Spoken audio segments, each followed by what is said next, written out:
I'm Steph Simmons and you're watching KHOU 11 Plus. Spring has officially sprung, which means it's time for some spring cleaning. All week we've been breaking down what you need to know to make your space shine. From decluttering your closet to organizing your kitchen, even getting your lawn together. We've covered it all. But let's start with the benefits of spring cleaning for your mental health. Spring is officially here, so all week long we're getting you ready for some spring cleaning at your home. Now we've got some key tips for you. Experts say you should start small if you want. Focus on one room at a time. Make a checklist and organize your tasks to make cleaning less overwhelming. Decide what to keep, donate, or discard. And there are mental health benefits. I spoke with Dr. Miriam Wabi, a psychologist with Memorial Hermann. Doctor, everybody's into spring cleaning right now, but what are the psychological benefits of doing that? So our space works a lot like our mind. If it's cluttered and chaotic, then we're not able to kind of navigate through and function nicely. Same thing as if we've got a lot on our brain, we really need to organize it, figure out what sits where, then we can really manage it all. A lot of great advice there. Now, coming up tomorrow, we're working on one of the hardest places to get organized, your closet. An expert shares advice while walking us through how to successfully organize and clean out your closet. That's tomorrow at 6 a.m.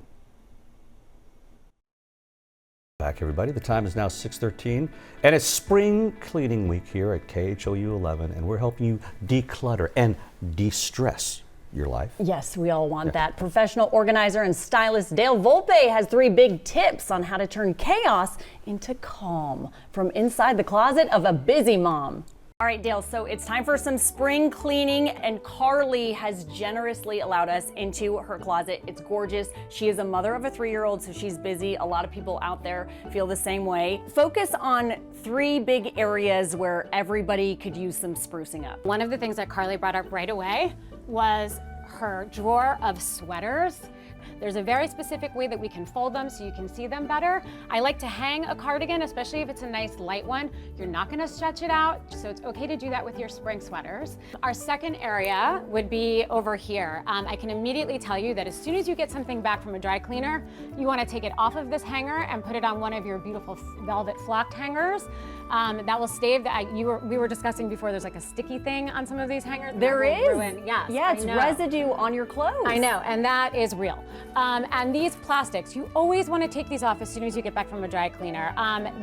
When they stay on, the chemicals actually start to disintegrate your clothing. They will change the color of your clothing. So you just want to make sure that when you bring them in, you take them off the sticky hangers, you take them off of this. Area number 3, this area needs a little bit of love.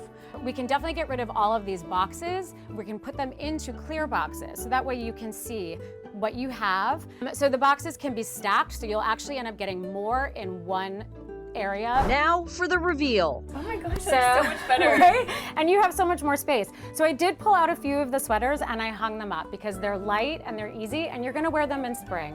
Everything else I rolled. I know that that's weird, and I know that people don't think about doing that, but it de-wrinkles. It keeps your fabric nice and tight and together. As for the shoe shelves, obviously I'm just trying to give an idea.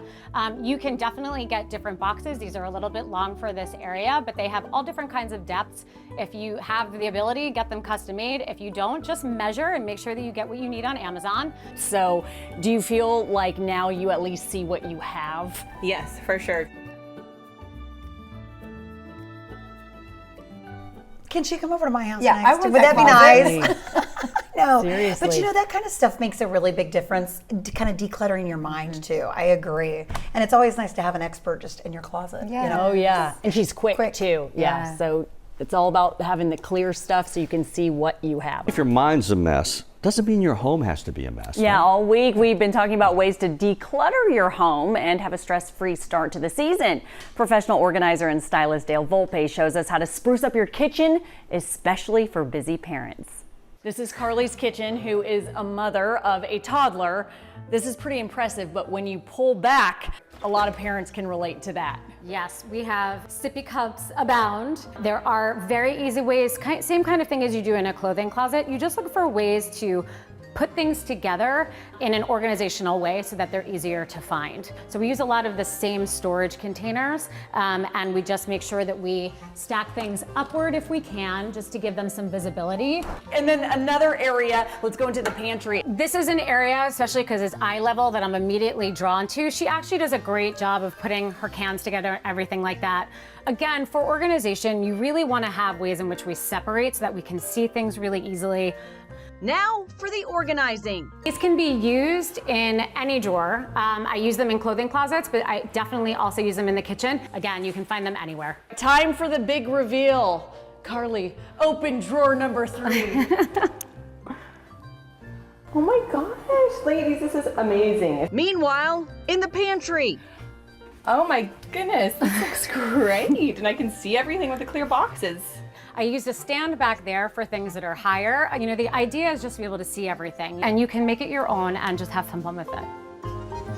I mean, it's nice that she has all of that space to put everything in an organized fashion. Sometimes I feel like part of the problem is you just don't have the space. Yeah, tinier kitchens, tinier pantries. Yeah. And more stuff. Larger That families. part, yeah. All week, we've been sharing spring cleaning tips to help you declutter and de-stress. And that means it's time to clean out your garden. Yeah, for the new season. Yes, now is the time to spring clean because the weather is so terrific. So the first thing I'm going to do is assess my garden, and I have some winter damage here on this Swiss chard, so I'm going to cut all of these pieces off. The next thing I'm going to think about is I'm going to add some compost to these tomatoes. Look, I've already got some flowers here, so I'm going to have tomatoes coming. So I'm going to add some vegetable compost here to the base of it so that it has nutrients all spring. Next, harvest your winter crops. This lettuce, this is all from seed. It's so beautiful right now and green, but if I wait until April, it could bolt and go to seed. So now is the time to have a yummy garden salad for dinner. And now is the time to plant before summer. So I love planting native. Native plants are good for the habitat. All the birds and bees come and feed on this, the hummingbirds. And also, it's heat tolerant for Houston. Make sure you check your irrigation as we head into our hotter months.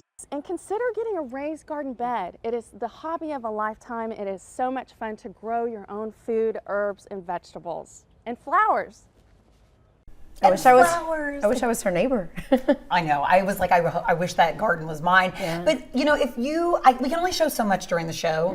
If you want to see more tips, they do lengthy conversations about gardening and what to do for spring and then transitioning to summer at gardengirlstexas.com. And I think that's where you can really dive into it. But it's a good time to get on it. They know their stuff, yeah. Yeah, I need to grow some peppers, make my own salsa. Let's do that. All right, all week long we've been sharing expert advice to help you out with your spring cleaning, but sometimes it's hard to keep everything clean. So true. I spoke with professional organizer and owner of Charming Spaces to find out how to keep your home nice and neat all year long. So you've done the spring cleaning. That's been done. What do you do to maintain it throughout the year? So this is where a lot of people can kind of fall off the wagon. I think the most important thing is being really intentional about what you allow to come into your home. So Naomi also recommends you create a weekly cleaning schedule. Break tasks down to manageable chunks, okay? And set up daily habits like make your bed every morning, okay? Wipe down surfaces and do a nightly cleanup. Good luck with all of that. No.